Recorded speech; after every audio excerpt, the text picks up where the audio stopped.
পেলাই সেইখিনি বাণিজ্যিক ভিত্তিত উন্নীত কৰক আৰু সংখ্যালঘু সমাজৰ উন্নয়নৰ কাৰণে খৰচ কৰক।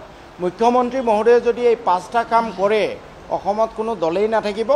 মই নিজে গৈ পেলাই বিজেপিৰ হৈ পেলাই আহ্বান দিম যে আমি সকলোৱে বিজেপি দলে কৰোঁ, কাৰণ কংগ্ৰেছ দল আমাৰ বুকুৰ আপোন হৈ থাকি যোৱা 70 বছৰে সংখ্যালঘু মানুহক মাত্ৰ মাৰিছেহে, কোনোদিন ন্যায় দিয়া নাই। গতিকে বিজেপিয়ে যদি আমাক ন্যায় দিয়ে, এই 5টা কাম যদি কৰে, বিজেপি কৰাত কি আপত্তি আছে আমাৰ? সেইটোৱে কথা না। মোৰ আদৰ্শ মোৰ লগত, মোৰ মডেলটো হ'ল বিজেপিয়ে মুখ্যমন্ত্ৰী মহোদয়ে অনা মুছলিম, অনা সংখ্যালঘু চিটৰ কথা মিন কৰিছে 100টা। মোৰ মডেলটো হ'ল যে অনা মুছলিম নহয়, সকলো মুছলমান, মিয়া মুছলমানে গোটেই এককভাৱে আপোনাক ভোট দিব। আপুনি খালি 5টা কাম কৰক।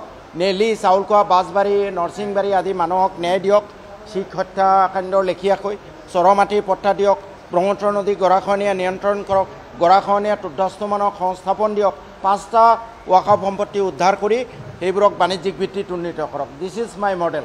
মই নিজে শশীকান্ত দাসতে গোপনে ছাপোৰ্ট, মই অপেন ছাপোৰ্ট কৰিম। আপোনালোকক কৈ দিলোঁ, বা মুখ্যমন্ত্ৰী মহোদয়ে যিদিনাই ঘোষণা কৰিব যে মই এই 5টা কাম কৰি আছোঁ, নেল্লীৰ মানুহ, নৰসিংবাৰী মানুহ, চাউলখোৱাৰ মানুহক, শিখ হত্যাকাণ্ডত নিহত মানুহক যিধৰণে ক্ষতিপূৰণ দিছিলে তেনেকৈ দিব তেওঁ। কোনে হত্যা কৰিছিলে সেইবোৰ আমি পাহৰি যাব খুজিছোঁ। 40 বছৰ আগৰ সেইবোৰ খুচৰি লাভ নাই। মানুহখিনিয়ে ন্যায়হে পাব লাগে। নদীৰ গৰাখহনীয়া নিয়ন্ত্ৰণ কৰিম বুলি তেওঁ কথা দিয়ক, যে শদিয়াৰ পৰা ধুবুৰীলৈ। তাৰপিছত গৰাখহনীয়াত উদ্ধস্ত মানুহক তেওঁ ঘোষণা কৰা চিফ মিনিষ্টাৰ্ছ ৰিহেবিলিটেশ্যন পলিচি মতে তেওঁলোকক পুনৰ সংস্থাপন কৰক, 20টা ৱাকফ সম্পত্তি উদ্ধাৰ কৰক। মই অপেনলি, শশীকান্ত দাসতে গোপনে ছাপোৰ্ট কৰি আছে, মই অপেনলি কম, সংখ্যালঘু ভাইসকল বিজেপিক ছাপোৰ্ট কৰাই ভাল। কংগ্ৰেছে 75 বছৰে আমাৰ কাৰণে একো নকৰিলে, আমাৰ উন্নয়নে লাগে। মুখ্যমন্ত্ৰীয়ে যদি ঘোষণা কৰিছে, আমি তেওঁলোকক ছাপোৰ্ট কৰিম। যদি এই 5টা চৰ্ত মুখ্যমন্ত্ৰীয়ে পূৰণ কৰে, কোনো বিজেপি বাদে কোনো দলৰ পৰা কোনো MLA জিকিবই নোৱাৰিব। ব্যক্তিগতভাৱে আহ্বান জনোৱাৰ এইবোৰৰ মূল্য কম। চাহ খাওঁতে কি কথা পাতোঁ সেইবোৰৰ মূল্য কম। পাব্লিক হ'ব লাগিব। মই এছেম্বলিত যদি সুযোগ পাওঁ জনাম মুখ্যমন্ত্ৰীক যে আপুনি এই 5টা কাম কৰক, আপোনালোকৰ হৈ মই নিজে ফিল্ডত লাগিম। বিজেপিক ভোট দিব লাগে, মিয়া মানুহে বিজেপিক ভোট দিব লাগে। 126টা চিট লওক, অসমত ইতিহাস ৰচক। আপুনি আজিলৈ কোনেও এনেকুৱা ইতিহাস ৰচনা কৰিব পৰা নাই, আপুনি ৰচনা কৰক। অন্যায় কৰিছিলে কংগ্ৰেছে ন্যায় নিদিলে, আপুনি ন্যায় দিয়ক। চৰমাটিৰ পট্টা দিয়ক, আপুনিতো কৈয়ে আছে, চৰমাটিৰ পট্টা দিয়ক। নদীৰ গৰাখহনীয়া নিয়ন্ত্ৰণ কৰক। আপুনি ৰিহেবিলিটেশ্যন পলিচি ঘোষণা কৰিছে, একজন মানুহে 5-6 লাখকৈ টকা পাব, দিয়ক তেওঁলোকক। 20টা ৱাকফ সম্পত্তি, আপোনাৰ একো ক্ষতি নহয়। 20টা ৱাকফ সম্পত্তি উদ্ধাৰ কৰক।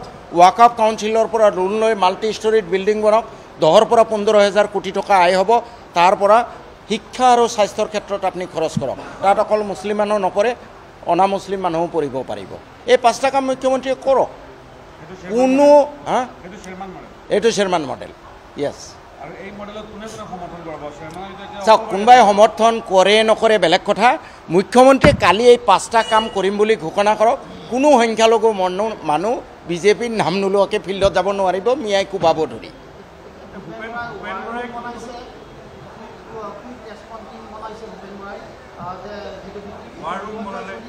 এইবোৰ ফুটুকাৰ ফেন। নীতিগতভাৱে তেওঁলোকে দায়বদ্ধ হওক। আজি দেখা নাই বাটেন খণ্ডকাৰক ইমান বেয়াকৈ আক্ৰমণ কৰিছে। এই কাপুৰুষসকলৰ কোনোবা এজন থিয় দি প্ৰতিবাদ কৰাৰ সাহস হ'লনে? অখিল গগৈয়ে প্ৰতিবাদ কৰিলে। আমাৰ এটা সমস্যা সমাধান নহ'লে 1000 বাৰ আনিব পাৰোঁ। The problem is about solution of our problem, not how many times I bring the question. মই কুৱেশ্যন আনিলোঁ, উত্তৰ নিদিলে, সমস্যা সমাধান নহ'ল, 1000 বাৰ আনিম। এই কথাটো কোনে ধৰিলে? অখিল গগৈয়ে ধৰিলে। কংগ্ৰেছৰ কোনো কাপুৰুষেতো সাহস নাপালে।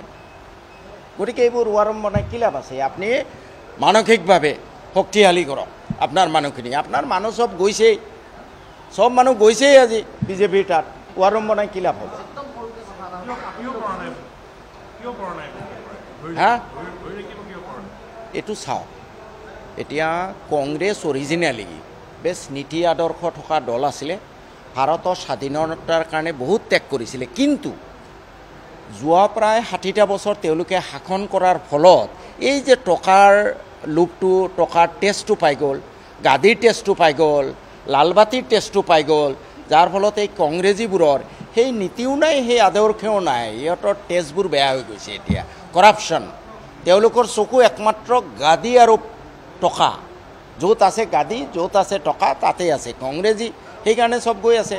দেখিছে অহা বছৰো পাৱাৰত আহিব নোৱাৰে, গতিকে তেওঁলোকে বিজেপিৰ পিছে পিছে ঘূৰি আছে। তেওঁলোকৰ নীতি আদৰ্শ বোলা একো নাই, সেই জৱাহৰলাল নেহৰুৰ সেই কংগ্ৰেছ নাই, দি টাইমছ, দি মেনাৰ্ছ, সেই ৰামো নাই, অযোধ্যাও নাই। প্ৰথমে মৰেলিটি ঠিক কৰিব লাগিব। এই চাব ওপৰ লেভেলৰ নেতাবোৰ, তেওঁলোক একমাত্ৰ টকা আৰু গাদী, তাৰ কাৰণে যি কৰিব লাগে কৰিব, নিজৰ জনগোষ্ঠী নহয় নিজৰ পৰিয়ালটো বিক্ৰী কৰি দিব। আৰু তলৰ লেভেলৰ যিখিনি আছে এই নেতা দেখিলে আগত এনেই চিঞৰ বাখৰ কৰা, জিন্দাবাদ জিন্দাবাদ, ভিতৰত একো তেওঁলোকৰ সংস্পৰ্শ নাই, ৰাইজৰ লগত কোনো টাচ নাই। গতিকে তেওঁলোকে অন প্ৰিন্সিপল মানুহখিনিক ট্ৰেইনিং দিয়া আৰম্ভ কৰক। আগতে সেৱা দল বুলি এটা, সেৱা দল নে কি এটা আছিলে, সেইটো আকৌ ষ্ট্ৰং কৰক।